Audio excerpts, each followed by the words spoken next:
Queridos, eu quero trazer uma palavra do Senhor aqui nessa noite. Vou pedir para você abrir a sua Bíblia em Mateus capítulo 14. Mateus 14, nós vamos ler do versículo 13 ao 16. Está aí. Vou pedir para a igreja também ficar de pé.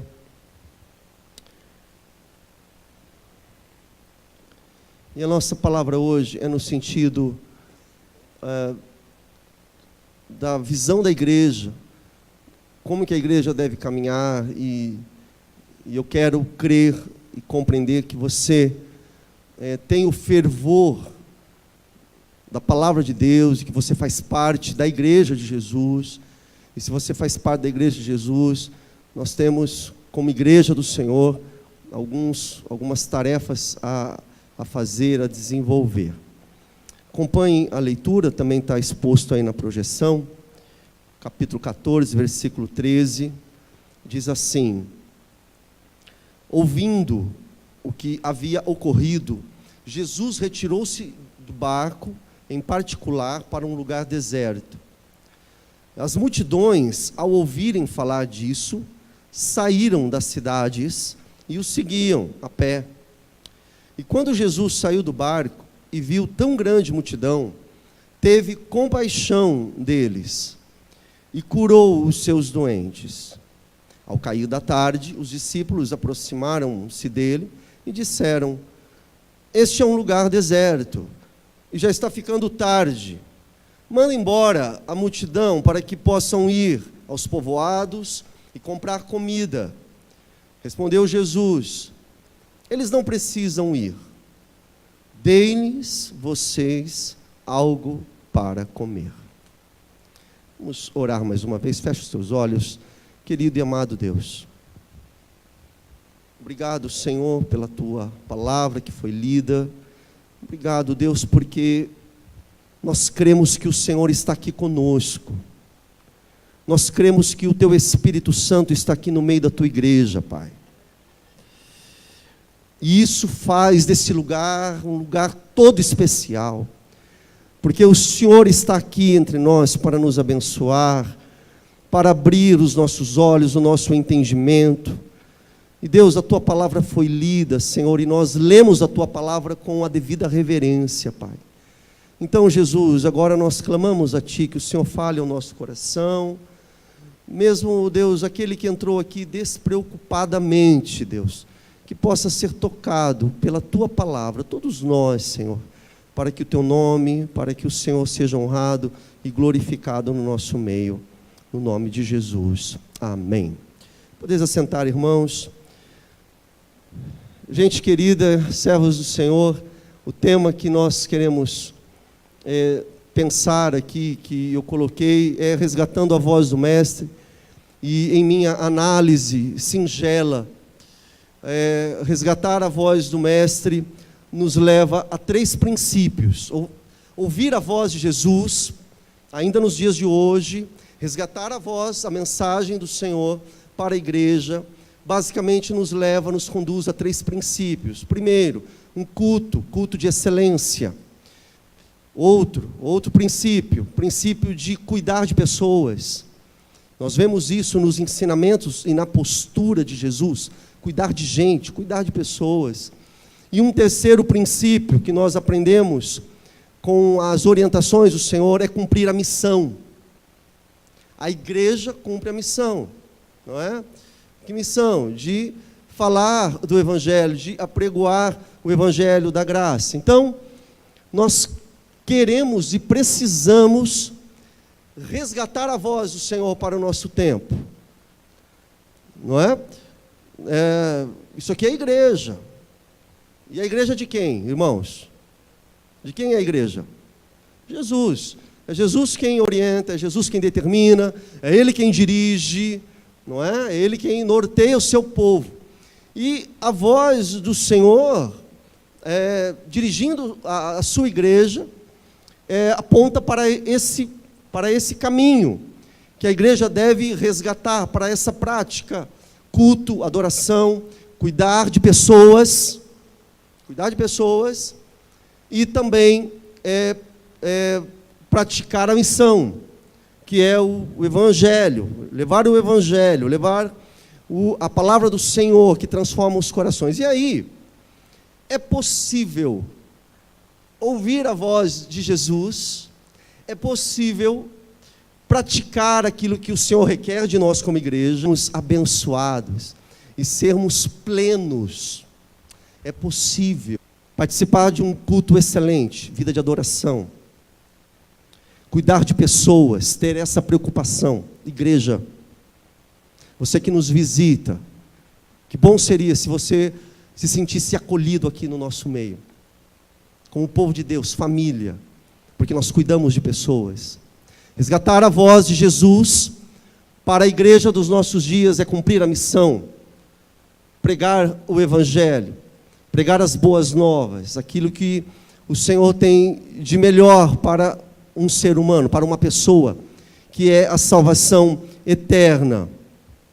E aí, muitas vezes nós queremos ter coisas, né, na nossa vida pessoal, e até na igreja também.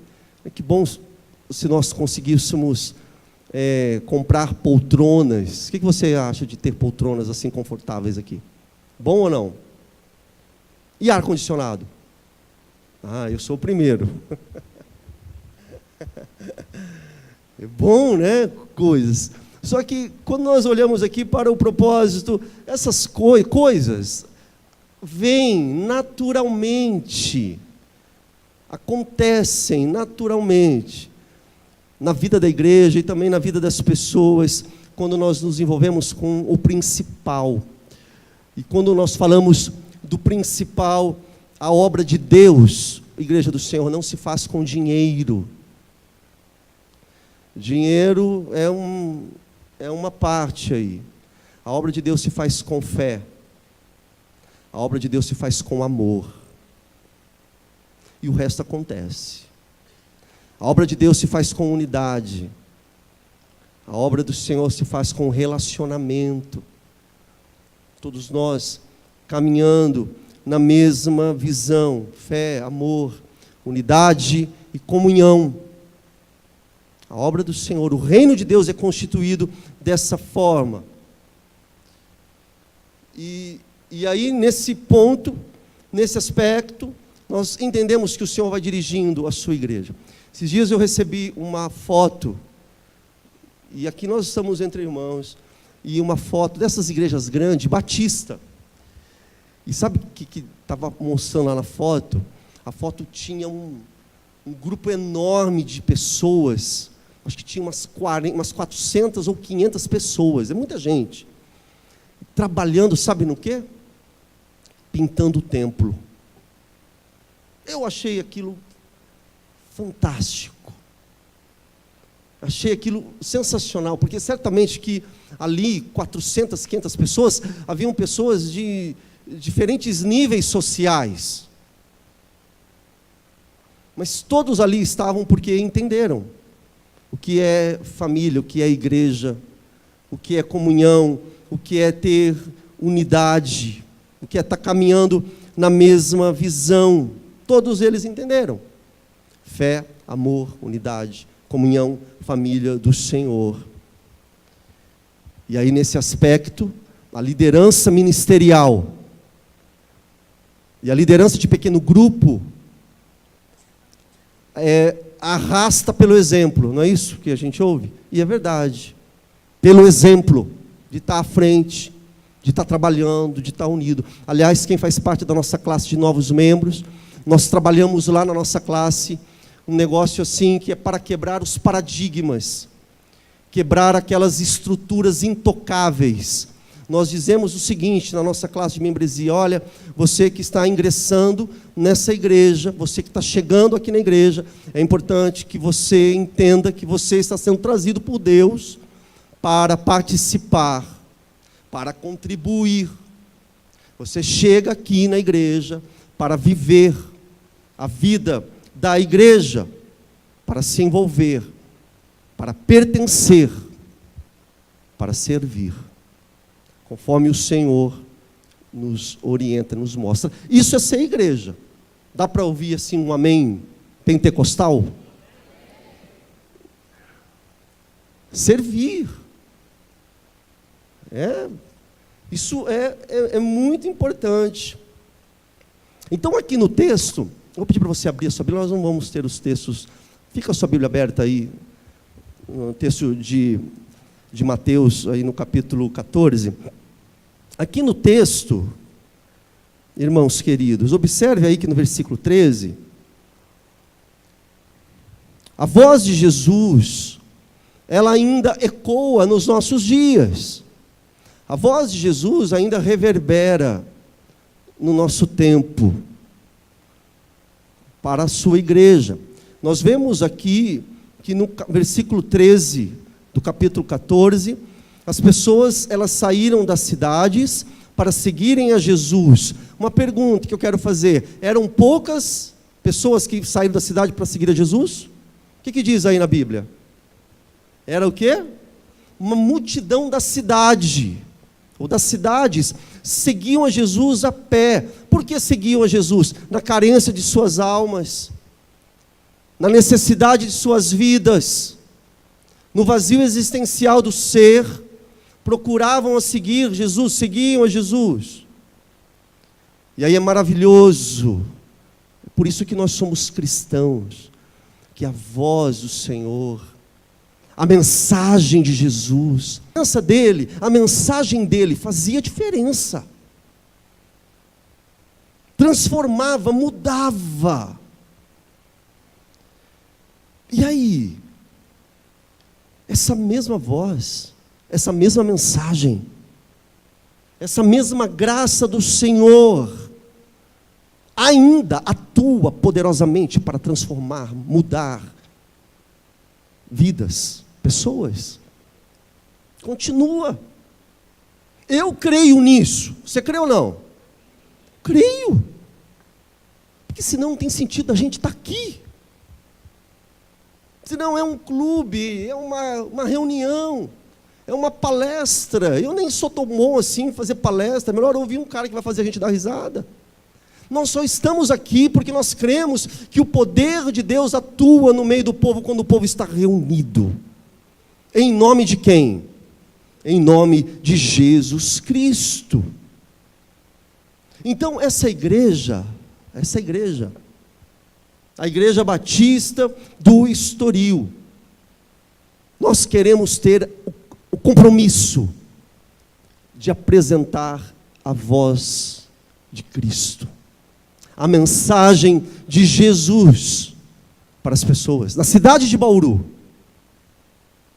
Esse é o nosso compromisso.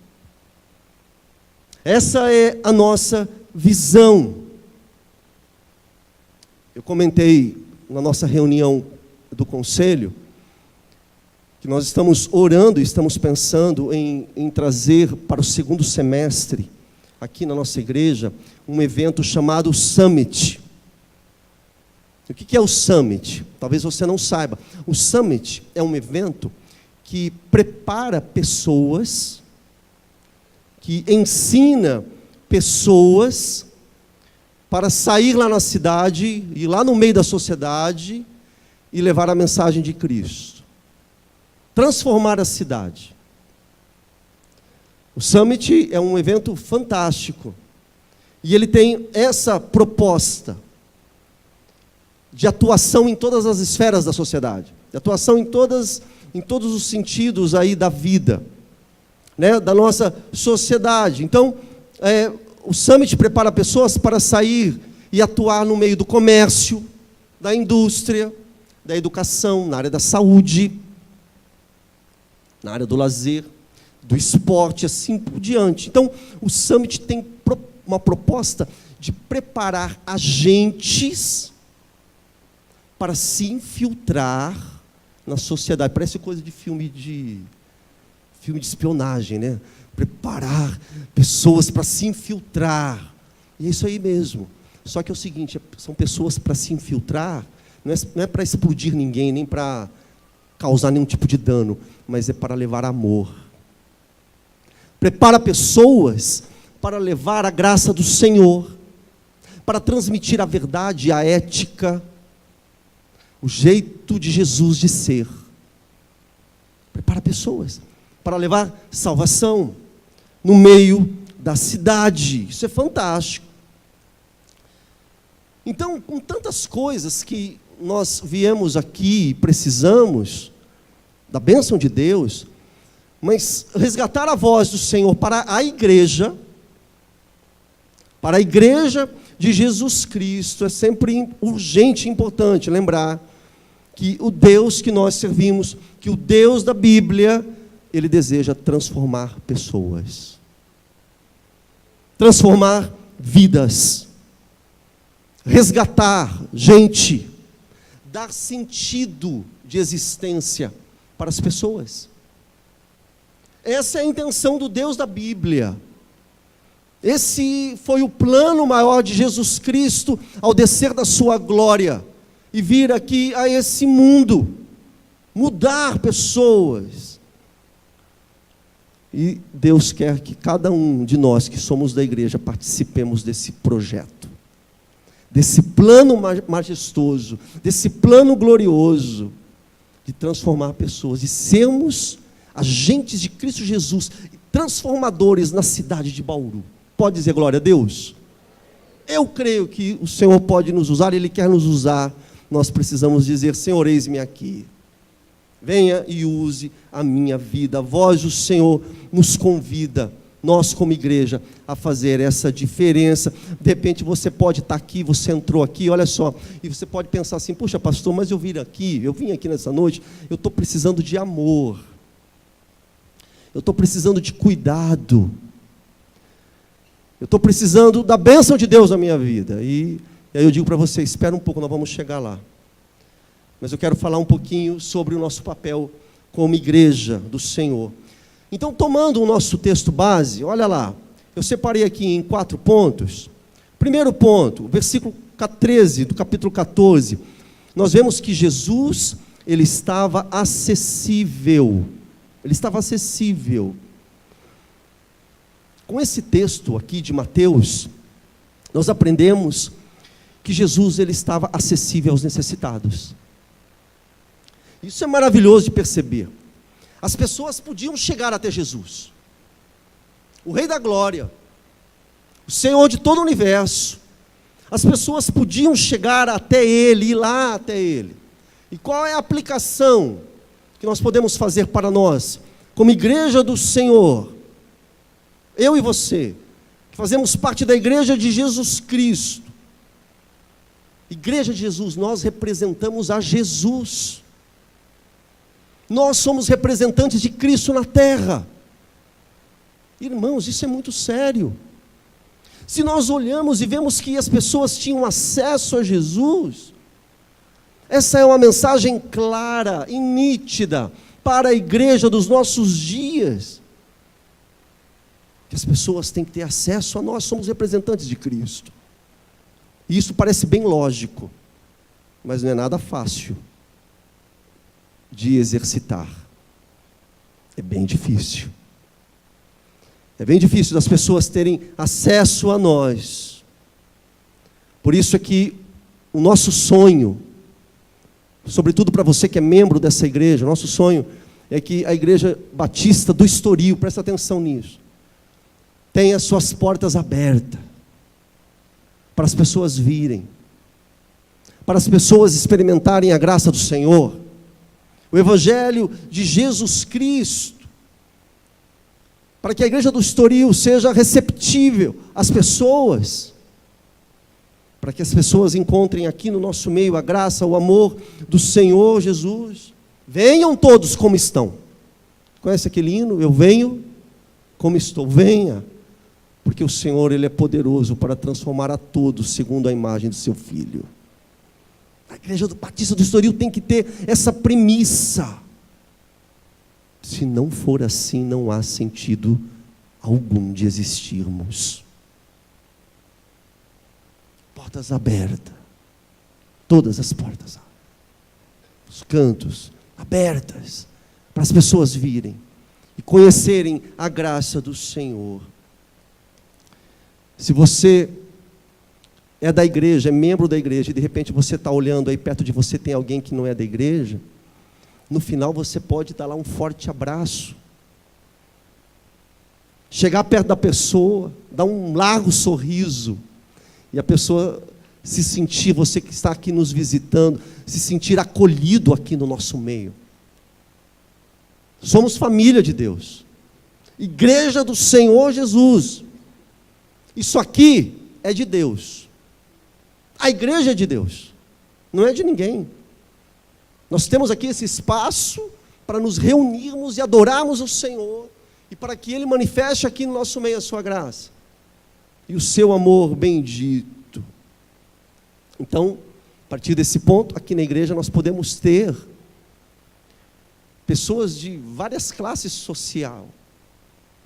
Podemos ter aqui no nosso meio gente da classe E, D, C. Depois do C vem o quê? O B, A, A.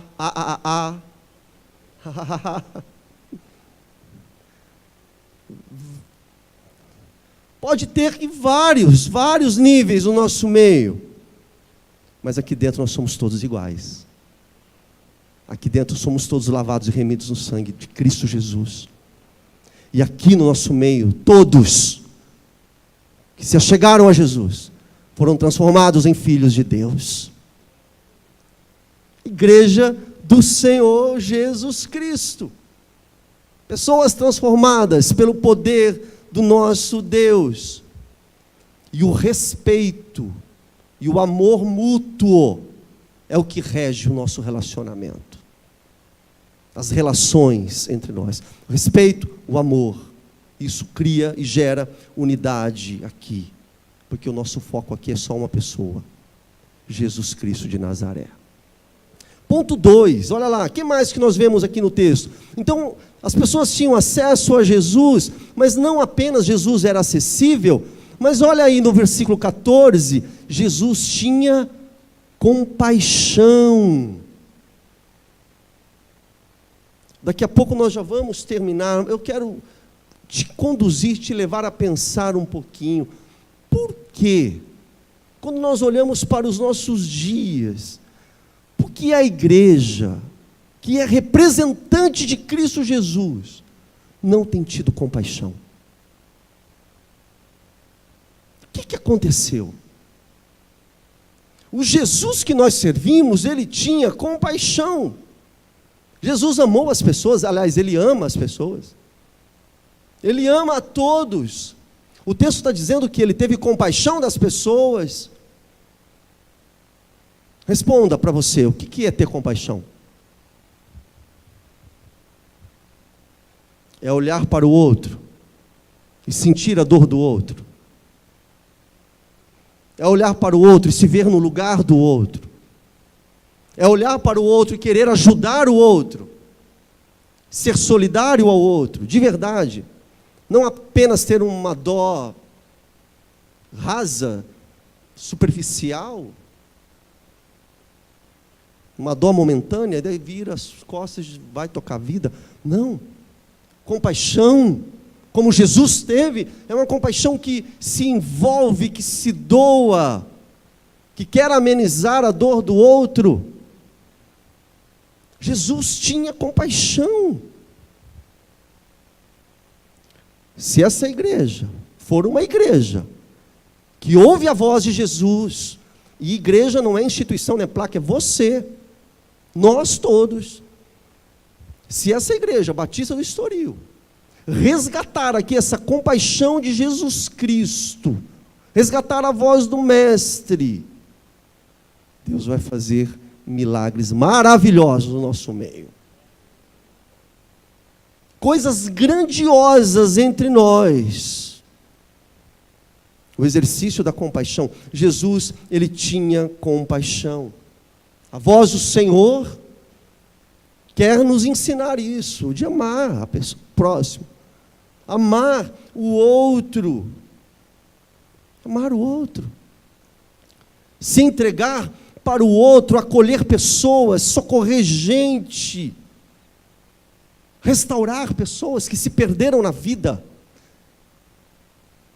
Quantas pessoas que você conhece que se perdeu na vida?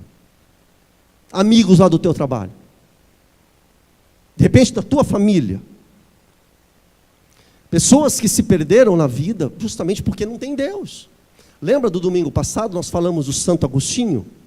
Aquela frase maravilhosa. Ele fala: a minha alma está inquieta. A minha alma está inquieta. E não encontra sossego, não encontra paz, enquanto não repousar em Deus. Quantas pessoas que você conhece que está desassossegada, que não tem paz, que não tem descanso na sua vida? Por quê? Porque não encontrou Deus. As pessoas que estão na cidade estão desassossegadas, estão atribuladas, estão doentes. Jesus, ele teve compaixão. Assim está a sociedade. Você viu o que aconteceu lá no caso de Suzano? Sim ou não? E no outro dia aconteceu o quê? Lá em Nova Zelândia, não é isso? Terrível. O que você achou disso? Atrocidades. Mas vou dizer uma coisa, viu? Desde que o mundo é mundo, essas coisas acontecem. A gente fica assustado. Hoje na nossa aula nós estávamos resgatando um pouquinho da igreja do primeiro, do segundo século. Era assim, era de pacote. Gente sendo empalada, queimada, comida por bestas feras, filhinhos na frente das mães. O homem sem Deus. É isso. É só ódio. É só tristeza. Aliás, nós até escrevemos hoje, a igreja tem uma coluna no jornal, e nós falamos um pouquinho sobre hoje, porque as pessoas tentam buscar explicações, justificativas. O que aconteceu? As pessoas não percebem. Aí coloca a culpa no armamento, culpa no governo, aí coloca a culpa no ódio, no bullying, né? Problemas de religião, tragédias que acontecem, vão dizer que é por causa da falta de educação, que é por causa do ódio, por causa da política. São várias justificativas que vão entregando, que vão falando, por causa do racismo, fascismo, essas coisas todas. E sabe o que eu quero dizer, o que eu falei no jornal? É por causa de tudo isso mesmo. O ódio, tudo mais. Só que todas essas coisas não explicam o problema da humanidade. Essas coisas todas acontecem porque falta Deus. Falta Deus na sociedade. Falta Deus na vida das pessoas. Não, mas mataram por causa do ódio, é por causa do videogame. Falta Deus. Falta Deus. E desde o Éden sempre faltou Deus. E o homem comete atrocidades desde que o mundo é mundo, porque falta Deus. Lá nas Torres Gêmeas, em 2001, a filha do Billy Graham, porque foram lá perguntar, cadê Deus? Ela falou, cadê Deus? Vocês expulsaram Deus da sociedade. Mandaram Deus embora. Deus não está mais no meio de vocês. As crianças são ensinadas, aprendendo lá que Deus não existe. Isso. Um desassossego tremendo que tem acontecido. Então, o caos está totalmente instalado no mundo. O mundo jaz no maligno, diz a palavra do Senhor. E só vai piorar. Só vai piorar. Agora, enquanto Jesus não volta, enquanto a igreja está aqui, enquanto nesse mundo ainda há discípulos do Mestre, enquanto aqui nesse mundo há pessoas que seguem a Jesus, há esperança de nós irmos lá e levarmos compaixão a quem está precisando. Porque a palavra do Senhor habita no nosso coração. Habita na nossa mente. Precisamos ter compaixão daquele que está doente, física, emocional, espiritual, socialmente, enfim. Precisamos ter compaixão. Porque pelo amor de Deus,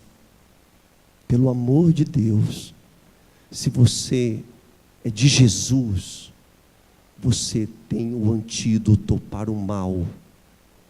Você tem o antídoto contra o poder do mal. Aliás, o poder do mal foi vencido na cruz do Calvário.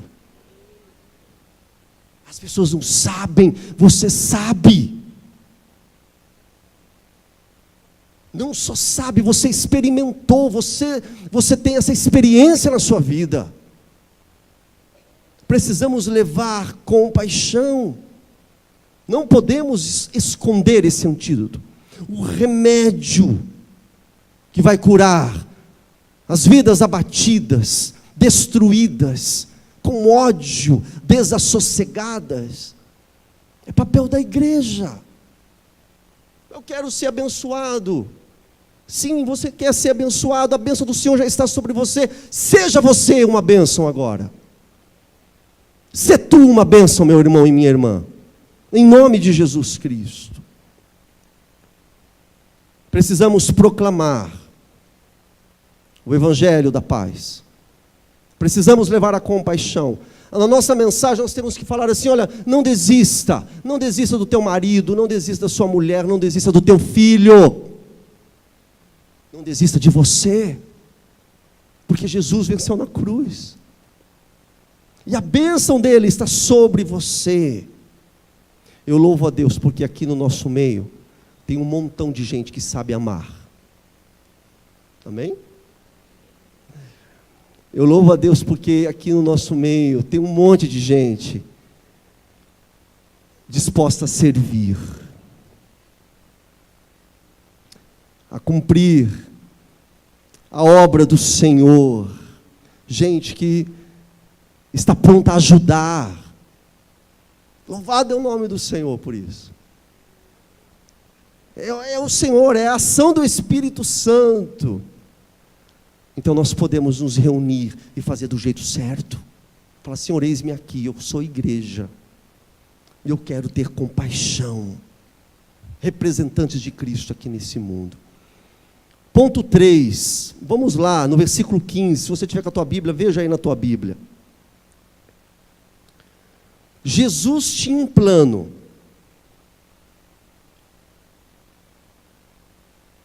Está vendo aí que Jesus tinha um plano? Qual era o plano dele? O plano dele é de resolver o problema lá que surgiu. Só que Jesus tinha um plano, mas os discípulos também tinham um plano deles. Aí quando você olha o texto aqui, fala: olha só, os discípulos também tinham um plano. Sabe qual era o plano dos discípulos? Se você observar aí no versículo 15, os discípulos dizem o seguinte: olha, o plano deles era assim: manda todo mundo embora. Tipo, fecha a porta, apaga a luz e manda todo mundo embora, porque não vai dar, viu? Esse era o plano lá dos discípulos. Não vai dar para resolver o problema de todo mundo. Mestre, manda todo mundo embora. Olha, quer saber? Os discípulos, o plano deles tinha uma lógica, era lógico. E aí eu quero dizer o seguinte: por isso que a obra de Deus não é feita com a lógica humana. Não é feita pela lógica humana. O plano dos seguidores aqui de Jesus era um plano lógico. O argumento era lógico, era claro. Porque, olha só, tinha uma multidão lá. Como é que vai fazer para alimentar todo esse monte de gente? Nós estamos aqui no meio do deserto, já é tarde, não tem comida para todo mundo então vai embora. E aí Jesus, o Deus da compaixão, ele apresentou o plano dele. O plano de Jesus era o plano perfeito. O plano de Jesus era o seguinte: ninguém vai embora. Ninguém vai embora. Tem bênção para todo mundo, para todas as gentes, para todas as pessoas da cidade. Todas as pessoas da cidade. Os discípulos olham e pensam assim: não vai dar. E Jesus tem bênção para todos. Gente, eu não sei você, mas eu creio no poder de Deus e que esse poder permanece. até hoje, e permanece da mesma forma, até hoje, atuando no nosso meio, atuando na vida daquele que está cheio do Espírito Santo, para salvar as pessoas, redimir as pessoas. Ninguém vai embora, ninguém vai embora. Vamos cuidar de todo mundo, vamos amparar todo mundo, cuidar de todos, oferecer amor a todos, compaixão a todos, vamos dar suprimento a todos, e não é pela nossa força, mas é pelo milagre do Senhor.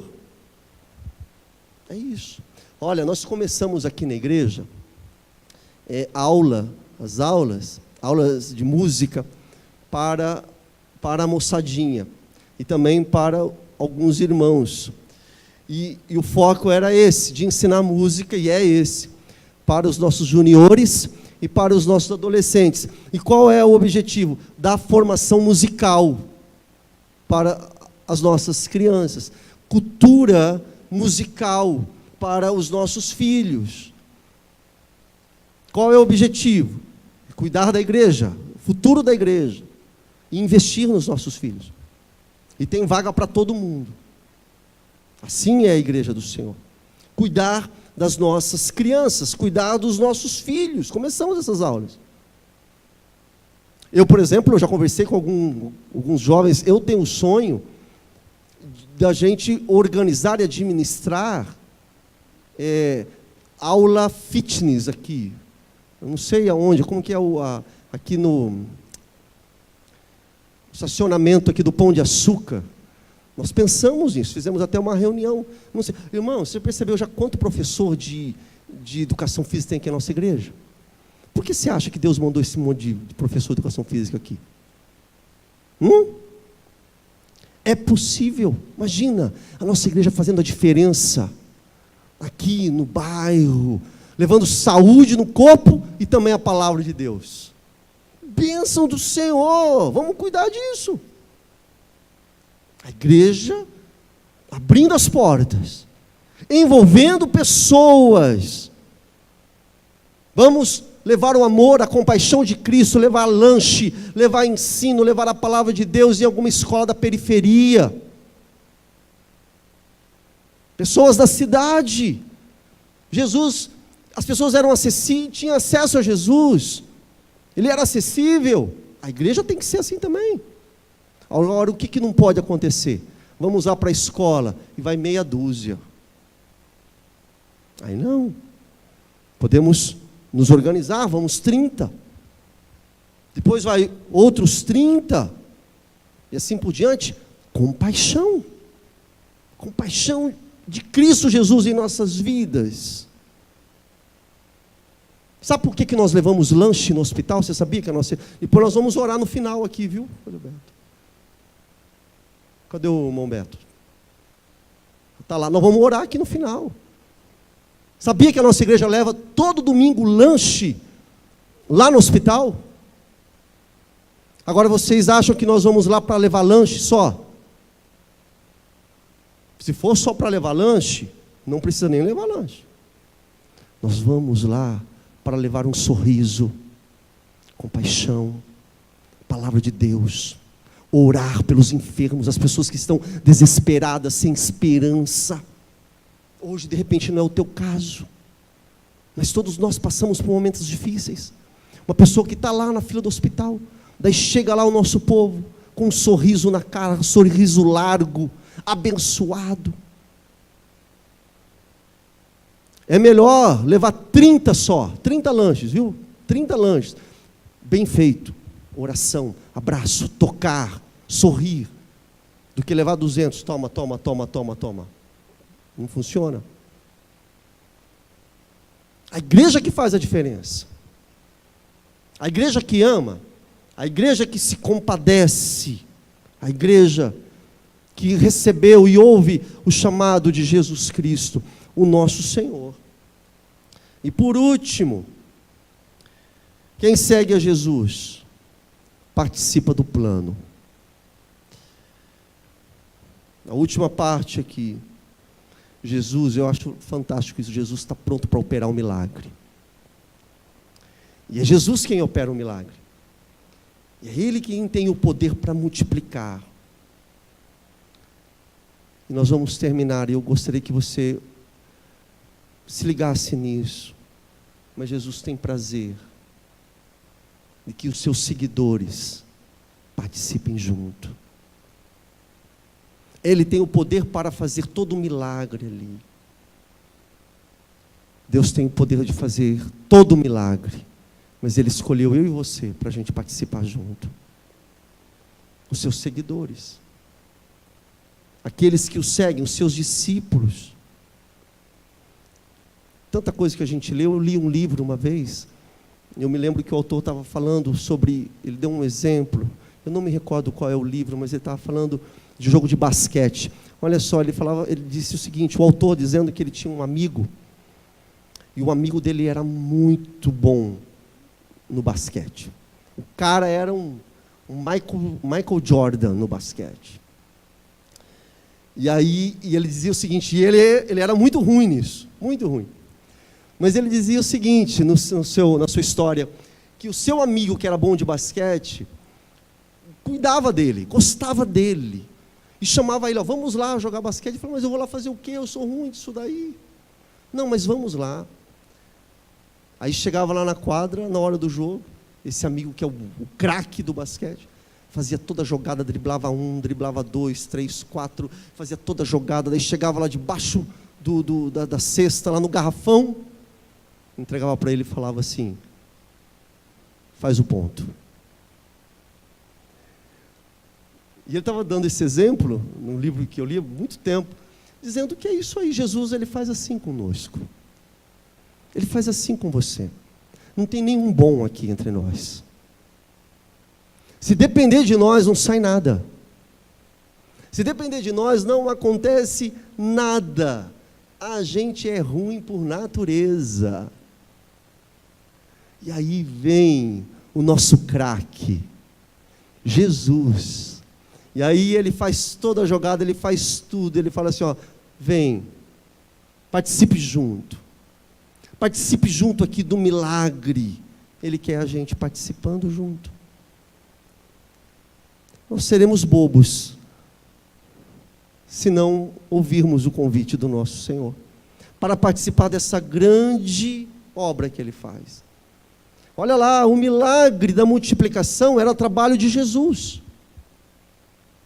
Era Ele que ia multiplicar. Mas aí Ele chama os seus discípulos, os seus seguidores e fala, olha, avisa lá, não é para ninguém ir embora. Vamos participar junto. Daí Ele pega os seus discípulos e fala, olha o seguinte, organiza todo mundo aí. Grupo de 50. Daí Ele pergunta assim, o que você tem na mão? A gente tem aqui 5 pães. Quantos peixes eram mesmo? 2 peixinhos. Pouca coisa, hein? Quase nada esse negócio. Nós somos ruins por natureza. Jesus fala, dá cá. Dá aqui os 5 pães.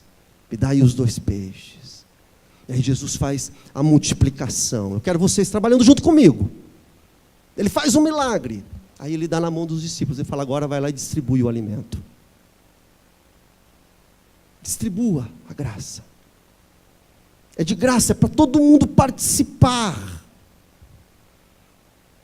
Eu quero dizer que somente Ele pode fazer o milagre de multiplicar o amor no teu coração. Só Ele pode fazer o milagre de multiplicar compaixão em corações endurecidos. E quando Ele opera esse milagre da multiplicação do amor e da compaixão, aí Ele nos chama e diz o seguinte, partilha isso agora. Distribua agora esse amor, essa compaixão, essa esperança que Ele colocou no teu coração, onde muitas pessoas não têm. Distribua isso. Agora há pouco eu disse, alguém pode perguntar assim, olha, eu vim aqui e eu estou precisando de amor, eu estou precisando ser cuidado por Deus. Ok, eu quero dizer para você o seguinte, que a presença do Senhor está aqui no nosso meio. E se a presença do Senhor está aqui no nosso meio, você pode receber em nome de Jesus todo o amor de Deus na sua vida. Você crê nisso?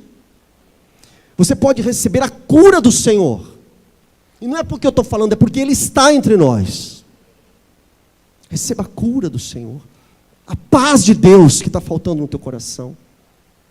A ordem, a organização do Espírito Santo na sua vida, na sua casa, na sua família, em nome de Jesus. Você tem que crer pela fé. E que o Senhor quebre todo coração endurecido, petrificado, no nome de Jesus. O Senhor opera esse milagre na tua vida. Mas após Ele operar, saia para a cidade e distribua esse amor. Distribua essa esperança. Reparta isso com quem Deus colocar no teu caminho. Eu termino aqui citando o que eu falei num desses cultos de quarta-feira.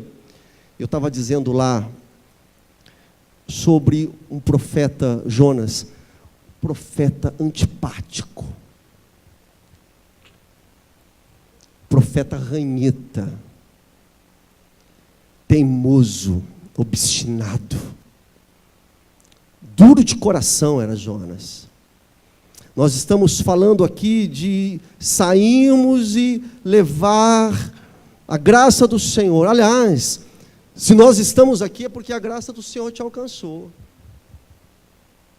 Nós só estamos aqui porque o amor, a graça, a misericórdia de Deus está sobre nossas vidas. É por isso que nós estamos aqui.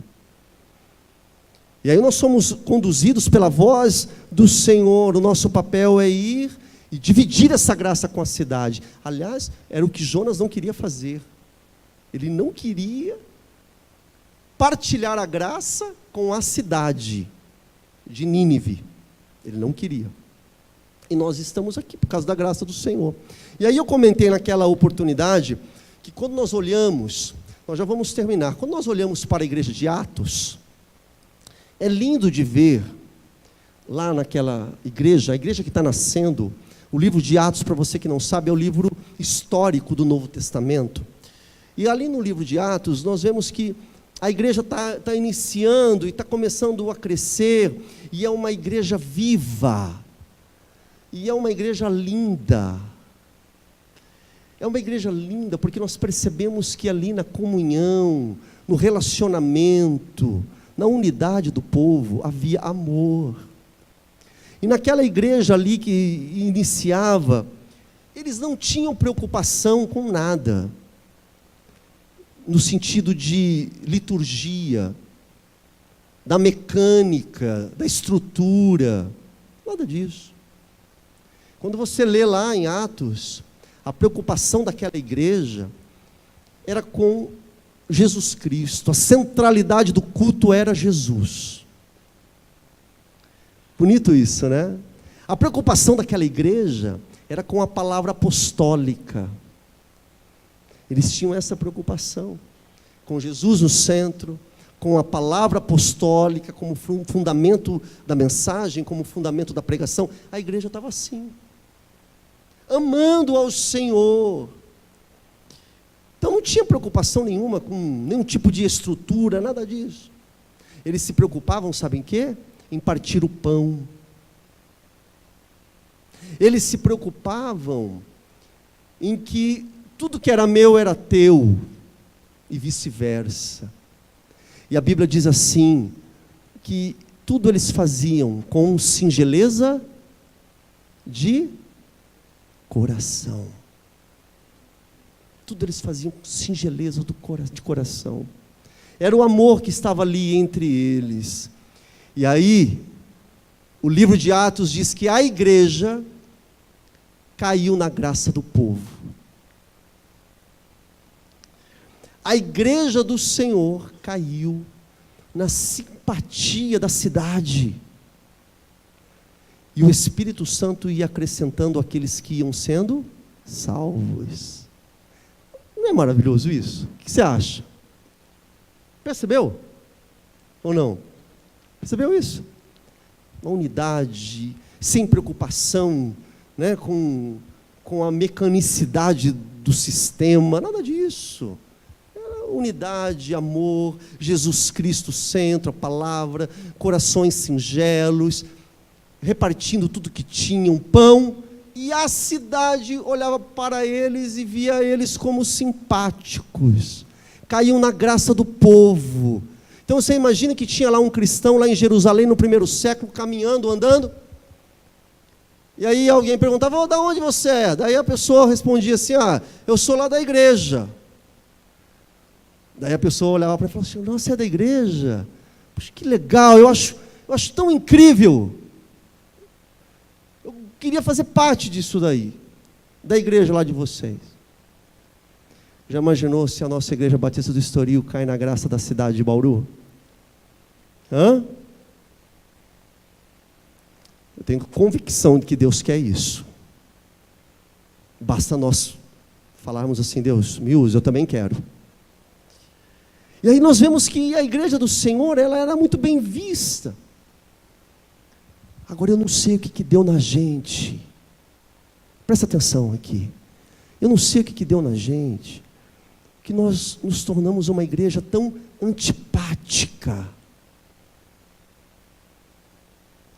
A igreja havia caído na graça do povo. O que aconteceu? Que ao longo da história a igreja se tornou antipática. As pessoas ouvem de igreja, não quer saber. Tem ojeriza de igreja. O que aconteceu com a igreja do Senhor Jesus? E veja, eu não estou falando que não tenha que ter graça. Tem que ter graça. Eu também não estou falando que não tenha que ter a palavra da verdade. Nós temos que falar a verdade, mas acima de tudo com amor e com a graça do Senhor Jesus.